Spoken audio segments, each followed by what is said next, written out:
I'm here with my friend Guy. How are you doing? And we're in downtown Denton area. We're at the square. And in fact, Guy's son is tagging along with us today. We're going to go around and learn a little bit of the history of the square here. Come join us. Now, the city of Denton is known for music, especially with the University of North Texas's jazz program and their 1 o'clock lap band. So this building here that JT Clothiers is in, they've been out, JT Clothiers has been out here for a couple of years now. They renovated the building.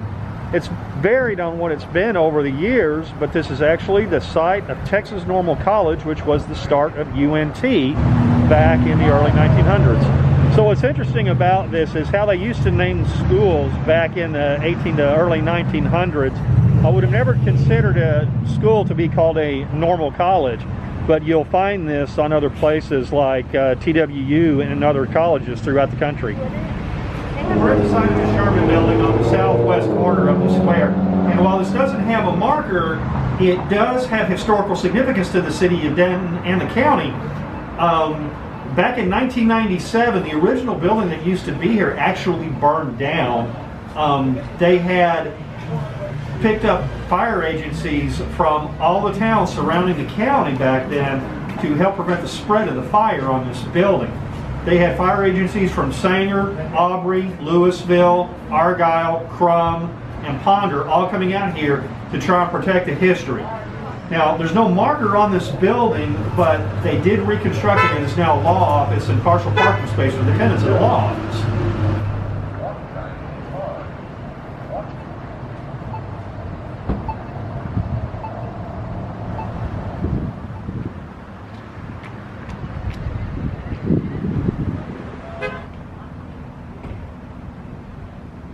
So historical markers come in different shapes and sizes and even different forms. And as you can see, this marker on John B. Denton is actually made out of granite and is dated from the early 1930s.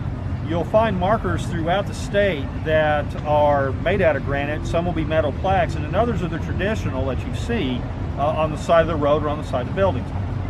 This particular marker is for John B. Denton, who the city of Denton and Denton County is named after, but there is a theory that this is not his actual resting place, but we don't know that for sure. But this is a marker on the Denton County Square that specifically talks about the founder of our town and county and his history. So the marker on Edmund Westerbrook Trigg is an example of someone that had influence over the operations of the county, specifically home life, farm life.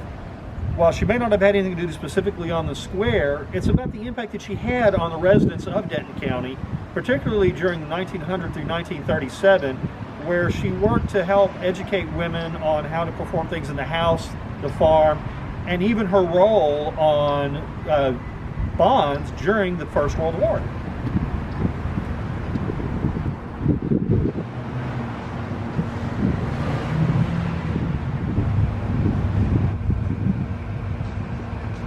So one of the things, if you travel throughout the state of Texas, is you really need to visit some of the old courthouses. You'll find a lot of them were made out of limestone that was typically obtained from the local areas. Part of that was to maintain the image of the building as it related to the county, but it was also using local resources because it was easy to transport. But you might see the rock being transported up to 20 miles away. Denton County is one of those examples of limestone construction.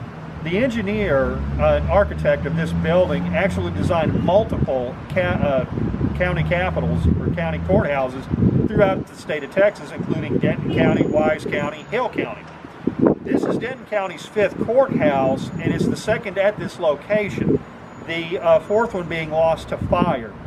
Denton County is one of the more fortunate places because they maintain the outside facade.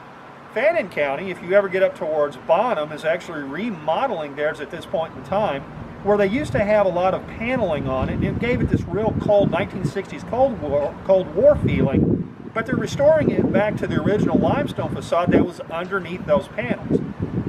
So what you should do is go out, drive around, take a look at some of these courthouses. You go out Highway 287 as you're heading towards Amarillo. You're going to find one location that has 5 markers on the same pedestal that talks about the county and local history. Well, Denton County, the town square here, or the county square actually, has had its share of fires over the years, especially in the 1990s, around that range. And you'll notice some buildings are been replaced, and some they just left wide open. And I noticed back here we had a gap here of buildings. Obviously, there was one that was sitting right there. What has gone on with that, and what's the history on that? Well, that would be roughly the Christmas 2 years ago. It was either the 25th or the 26th. I don't remember the exact date. That gap that you see there used to be called Denton Mini Mall 1. And if you look off to your right, you'll see Denton Mini Mall 2. What happened with Denton Mini Mall 1, it took about a year for the fire investigation results to come out, but it was an electrical fire. Now, the Denton Mini Malls have been here for decades, and they allow people to rent space out to, you know, sell their items. It can be historical items, it can be really campy sort of things, but you're renting some space where you can, you know, sell your stuff. Somebody's junk might be somebody's treasure, and it's kind of one of those places. So as you go moving, looking around other areas of squares, their downtown areas, one of the things you might find is something like one of our landmarks that does not have a historical marker, but it's kind of a key piece of the city of Denton. The Opera House has been around since 1901. Now, I don't know when it stopped being an opera house and when Recycled Records and Books took possession of it, but Recycled Records and Books has been one of the key areas for the city of Denton. The second floor is actually apartment space, but the rest of the building, the first and the basement levels, it's full of books. People bring in to sell and buy used books here quite frequently, and that's where I get some of my history books. So another one of the interesting features on the city of Denton, the Denton County Square, happens to be the Texas Bank Building. This actually used to be a hotel in the early 1900s, and we had people as notable as Sam Bass, who had a direct influence on the history of Denton County, actually stay at this hotel. So Sam Bass was not what I would call an honorable person. He was actually a bandit and a murderer that roamed around North Texas, and he stayed at this hotel, and we have a road named after him in the west side of Denton County, out near Sanger. So what we have on the west side of the square, some examples of how electricity used to be run between buildings before they started burying them underground on the square, putting them up on poles. If you look on the side of the theater building here, you'll see some areas where we still have the insulators on there. Now, that wouldn't be the voltages that we see on power poles these days, but you can think about or find pictures still of where they showed all those power lines, and you talk about a rat's nest of electrical lines and even some telephone lines. That's how these things used to be bolted up on the building. Back over here at the top, you can see one of the remaining brackets missing its porcelain insulator, and you would have power going across this way as well.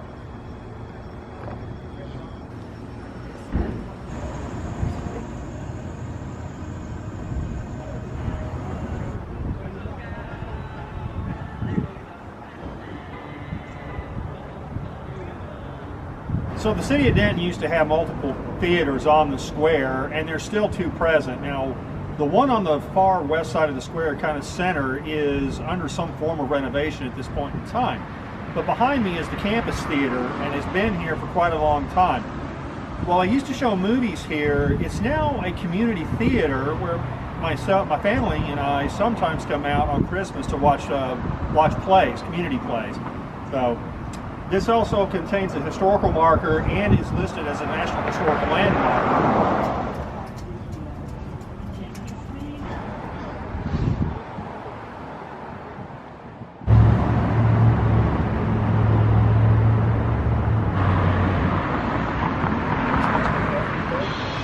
So what we have here is one of Denton's original city halls.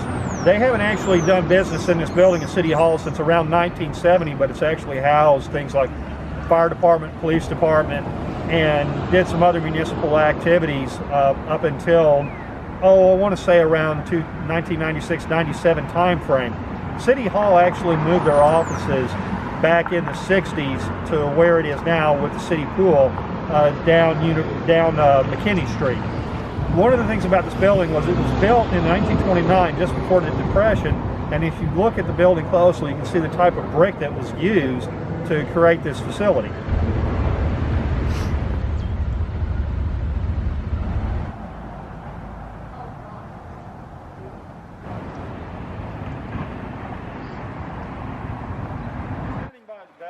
Was part of the First United Methodist Church here in Denton. It's one of the first churches that was near the square. You can't really see the placard, it's hidden by the bell, but it was the John B. Denton College bell, placed by the Denton County Historical Commission, foundation placed in memory of Henry Preed Shands, dedicated in honor of all the children of the First United Methodist Church, June 1984. So these historical markers are all over the place, and my dad actually called them hysterical markers. So if I ever slip and say that, that's always because my dad. It's the same thing like garage sales versus garbage sales. So yeah, well, my in-laws make fun of things like that too, so I'm not surprised. I may have called them hysterical markers myself in the past, though. Yeah, but how does a historical marker come to be? Is it taxpayer funded? Is it a private society that sets it up? How does this work? Well, you have to have a legitimate reason for a historical marker to exist to begin with, and you submit a Texas Historical Marker Commission that is run by the state. But you have to raise the funds to not only to get the marker manufactured, created, you have to work with the area to do the placement, and there may be maintenance if you ever have to have them repaired. While it's rare, there are times that they get damaged for various reasons. So it could be weather elements, it could be an automotive accident, or it could be vandalism. I have seen some markers in the past that have been broken. They tend to be made out of cast iron type material, so they break, they don't bend, but it's not something that is taxpayer funded as far as creation and placement of them.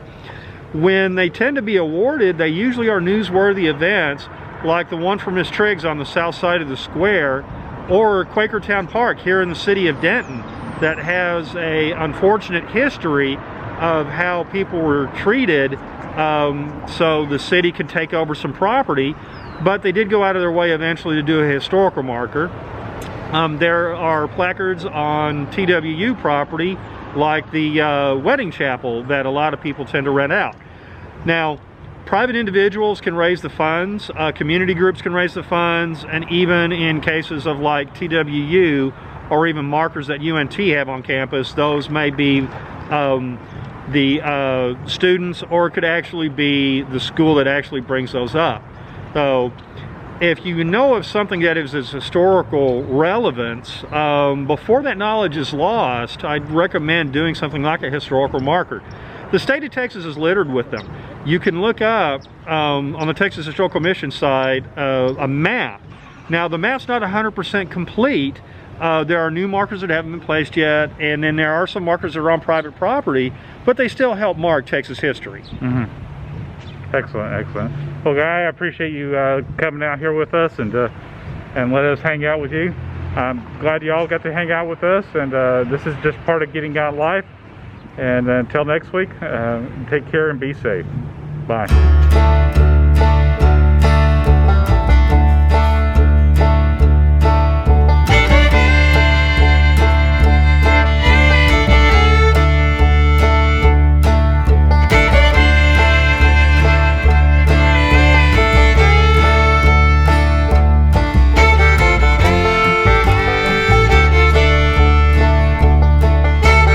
But see, the other side used to have that stuff. Up there too. Yes, exactly. That's how power used to be run. Okay. So, 3, 2...